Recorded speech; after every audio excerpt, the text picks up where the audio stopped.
کسی نے سوال پوچھا ہے جی مفتی صاحب کیا حضرت ہندہ رضی اللہ تعالی عنہا نے حضرت حمزہ کا کلیجہ چبایا تھا؟ ان کے اس عمل پر اسلام لانے کے بعد طعن و تشنیع کرنا کیسا ہے؟ ابھی بھی ہمارے سنیوں میں بہت سے لوگ آپس میں ایک دوسرے کو طعنے دینے کے لیے کلیجہ چبانے والا یا کلیجہ چبانے والی جیسے الفاظ استعمال کرتے ہیں. ایسے لوگوں کے لیے آخرت میں کیا انجام ہوگا؟ پہلی بات، حضرت ہندہ کے بارے میں جو یہ روایت ہے کہ انہوں نے حضرت حمزہ کا کلیجہ چبایا تھے، روایت صحیح نہیں ہے، بہت ہی کمزور روایت ہے. اس سے یہ دلیل پکڑنا، اس کو یقینی طور پر بیان کرنا کہ انہوں نے کلیجہ چبایا تھا، یہ ٹھیک نہیں ہے. فرض کر لو چبایا بھی تھا تو اسلام لانے سے پہلے جو کچھ کیا، حدیث میں آتا ہے الاسلام یہدم ما کان قبلہ، اسلام گرا دیتا ہے ان تمام برائیوں کو جو اسلام سے پہلے تھی. دیکھو حدیث کے الفاظ کتنے عجیب ہیں. آپ نے یہ نہیں فرمایا اسلام مٹا دیتا ہے تمام گناہوں کو جو اسلام سے پہلے تھے، یہ نہیں ہے. ہدم یہدم کا مطلب ہوتا ہے دیوار گرا دینا، جو ایک مشکل سے چیز گرتی ہے نا، بڑی چیز. تو اس میں نبی صلی اللہ علیہ وسلم نے وضاحت کر دی کہ اسلام سے پہلے کتنے ہی بڑے بڑے گناہ کیوں نہیں ہوں گے نا، ان پورے گناہوں کی بڑی بڑی دیواروں کو اسلام کیا کر دیتا ہے؟ گرا کے ملیا میٹ کر دیتا ہے. لہذا اگر فرض کر لو حضرت ہندہ نے کلیجہ چبایا بھی تھا تو حضرت ہندہ پہ اسلام لانے کے بعد اب اعتراض کا حق نہیں بنتا. اور ایک اور حدیث ہے بہت واضح، صحابہ سے پوچھا گیا یا رسول اللہ ہم میں نبی سے پوچھا گیا یا رسول اللہ ہم میں اچھا کون ہے؟ آپ نے فرمایا خیارکم فی الجاہلیت خیارکم فی الاسلام، جو زمانہ جاہلیت میں بہتر سمجھے جاتے تھے اسلام میں بھی وہ کیا ہیں؟ بہتر ہیں. کیونکہ زمانے جاہلیت میں جو بھی سردار لوگ تھے جن کی زیادہ عزت تھی، اسلام لانے کے بعد نبی نے ان کو زیادہ عزت دی ہے. وجہ کیا ہے کہ زمانے جاہلیت میں بھی جو ایک مقام تک پہنچے نا، وہ ان کے اندر کوئی ایسا ہنر تھا، کوئی ایسی قابلیت تھی جس کی وجہ سے وہ اس مقام تک. میں ٹی وی میں آ رہا ہوں، میں کہ مذاق کر رہا ہوں آپ لوگ کے ساتھ، تو ایسے دیکھ رہے ہو جیسے پتہ نہیں پہلے زندگی میں کبھی دیکھا نہیں ہے. جملہ کمپلیٹ کر دیا کریں نا، جب میں ادھورا جملہ چھوڑتا ہوں وہیں اسٹاپ ہو جاتے ہیں سارے. مجھے ایسا لگتا ہے جیسے گدی اسٹاپ کھیل رہے ہیں ہم لوگ.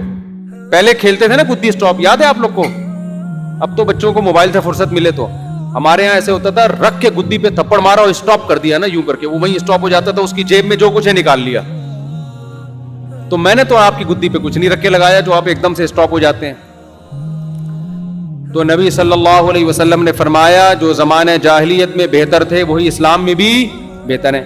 حضرت خالد ابن ولید رضی اللہ تعالی عنہ کی وجہ سے مسلمانوں کو غزوہ احد میں بہت بڑی شکست ہوئی ہے. اس کے ذمہ دار کون تھے؟ خالد ابن ولید. لیکن جب اسلام لائے ہیں تو فتوحات کس کی وجہ سے ملی ہیں؟ خالد ابن ولید. ان کو نبی نے کہا سیف من سیوف اللہ، اللہ کی تلواروں میں سے ایک تلوار. حضرت حمزہ کے قتل کے اصل ذمہ دار تو حضرت خالد تھے، کیونکہ جنگ تو مسلمان جیت چکے تھے. حضرت خالد ابن ولید نے دوبارہ حملہ کیا جس کی وجہ سے حضرت حمزہ رضی اللہ تعالی عنہ بھی شہید ہوئے. جس نے بھی شہید کیا، لیکن بنیادی ذریعہ کون بنے؟ شہید تو حضرت وحشی نے کیا، لیکن بنیادی ذریعہ کون بنے؟ خالد ابن ولید. مگر نبی نے نہ صرف یہ کہ ان کو معاف کیا، اسلام لانے کے بعد ان کو سیف اللہ کا خطاب دیا. تو یہ جاہل لوگوں کے کام ہوتے ہیں کہ صحابہ کی زمانے جاہلیت کی غلطیوں کو پکڑ پکڑ کے ان پہ طنز کر رہے ہوتے ہیں کہ انہوں نے تو یہ کیا تھا، انہوں نے تو یہ کیا تھا، انہوں نے تو یہ کیا تھا. سمجھتے ہو کہ نہیں سمجھتے؟ جب اسلام لے آئے تو اسلام نے ساری پچھلی خطاؤں کو کیا کر دیا؟ گرا دیا.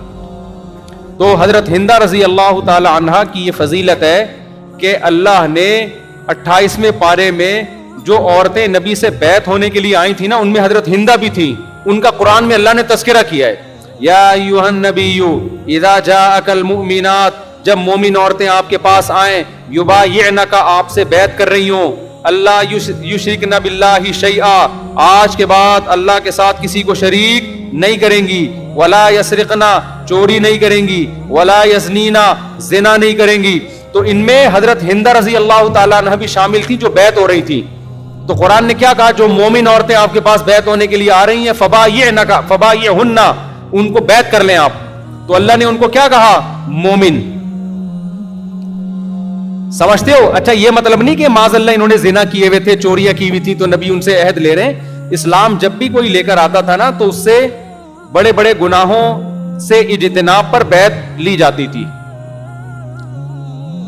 یہ بڑے بڑے گناہ.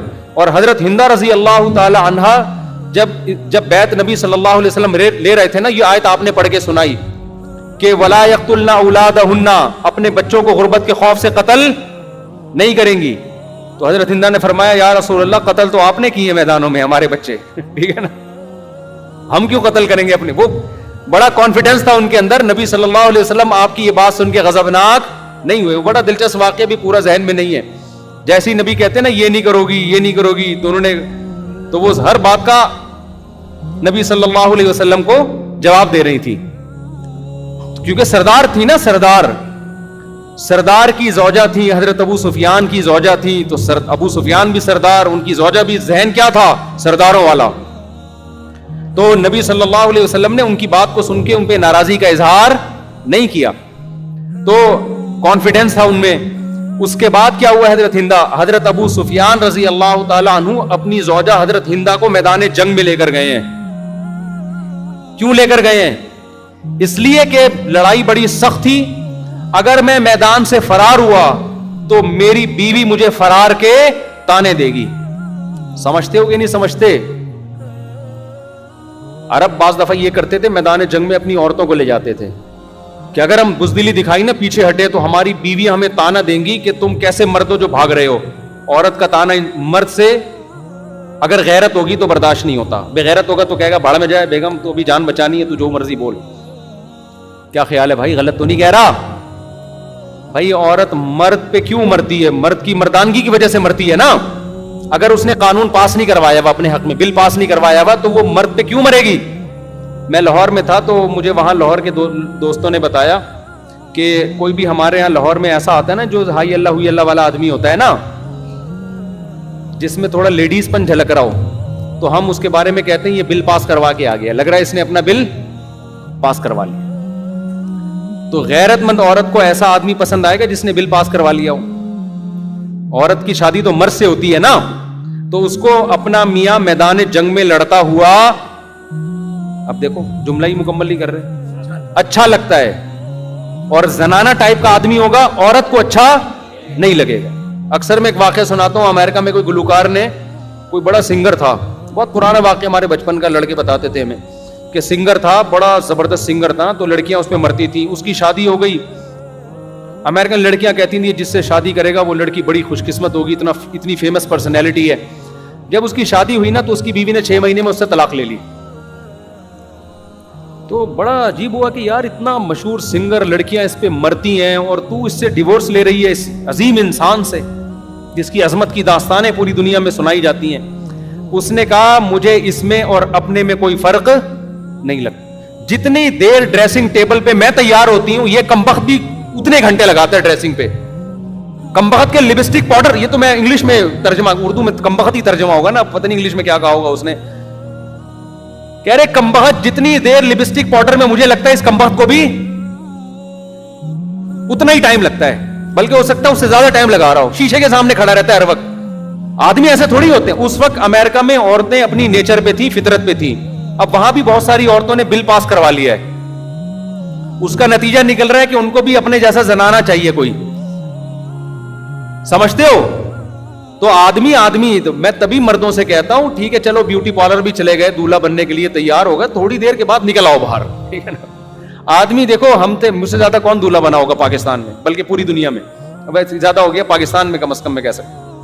ہم جب بھی دولہا بنے, گئے نہا دھو کے سفید کپڑے پہنے, بس چلے گئے شادی میں. اپنی شادی میں کئی دفعہ مجھے جانے کا اتفاق ہوا الحمدللہ. تو اسی سول ڈریس, یہ ڈریس جو ہے نا میرا, جب بھی الحمدللہ میری شادی ہوئی ہے, اس ڈریس سے آگے میں نہیں بڑھا. یہ ڈریس ہے, نہائے دھوئے, بال بنائے, اور اپنی شادی میں الحمدللہ پہنچ گئے. ٹھیک ہے, بہت زیادہ ہو گیا آپ ویسٹ کوٹ پہن لو یا شیروانی پہن لو, لیکن یہ جو گھنٹے گھنٹے مرد بیوٹی پارلر میں تیار ہو رہا ہے, بھائی میں طنز نہیں کر رہا کسی کے اوپر. دیکھو یہ بل پاس ہو رہا ہے, یہ آپ کس کی طرف جا رہے ہو؟ بل پاس کروائیے. کل آپ آؤ گے بولو گے بل ہی پاس کر دو یار, ایک ہی دفعہ میں کام ہو جائے. مرد پہ یہ چیزیں بالکل بھی اچھی نہیں لگتی. اور عورت اگر نیچر پہ ہوگی نا, اس کا بل نہ پاس ہو گیا ہو کم وقت کا کہیں, وہ نیچر سے خراب نہ, عورت کو بھی ایسا آدمی اچھا نہیں لگے گا جو گھنٹوں گھنٹوں تیار ہونے میں لگاتا ہو.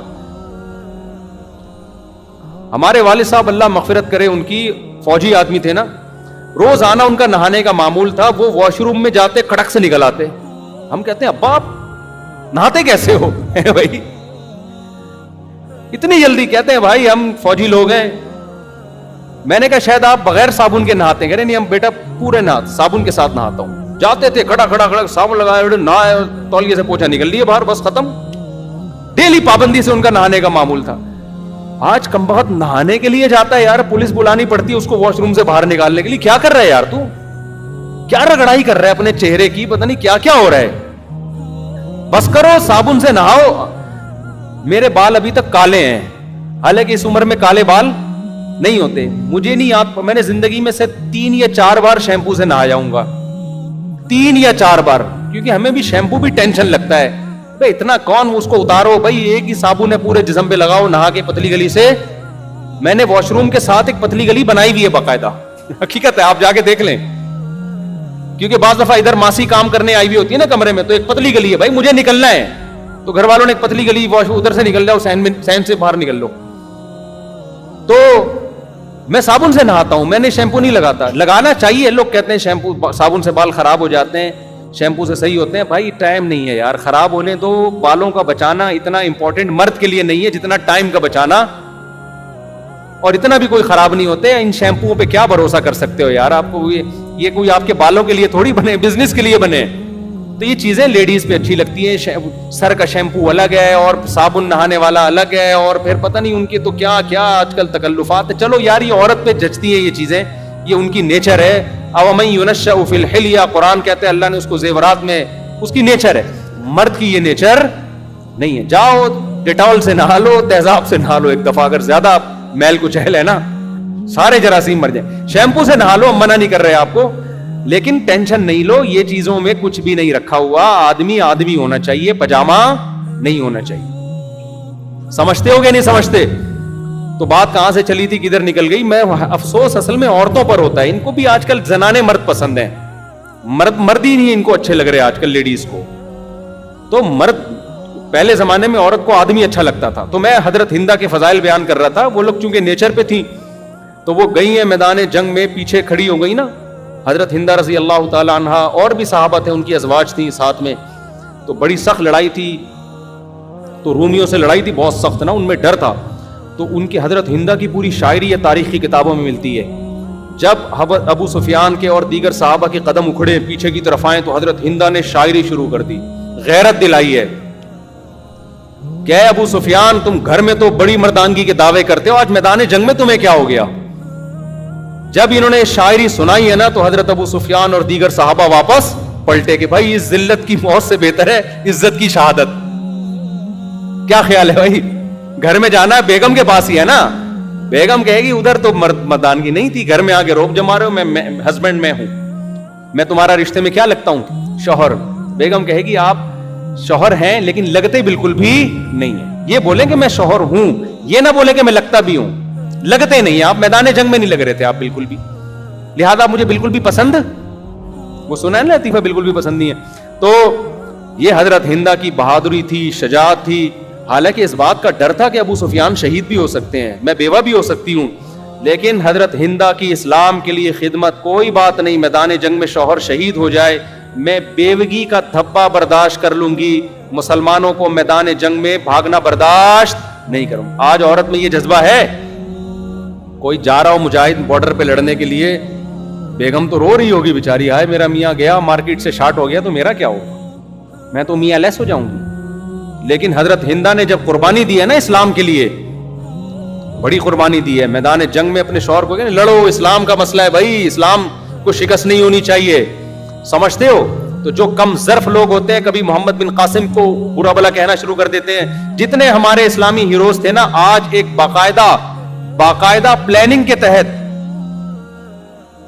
ان کی نفی کی جا رہی ہے. ان کو برا بلا کا, کسی کو لٹیرا کہہ رہے ہیں, کسی کو چور کہہ رہے ہیں, تاکہ آپ کا اسلاف پر سے اعتماد ختم ہو. جو سارے ہمارے اسلامی ہیروز تھے جن کی وجہ سے آج ہم مسلمان ہیں, ان کے عیب تلاش کر کر کے نا, ان کے عیب بھائی ان کی خوبیاں زیادہ تھیں, ان کے عیب کم تھے, ان کی خوبیاں زیادہ تھیں, ان کی قربانیاں زیادہ تھیں.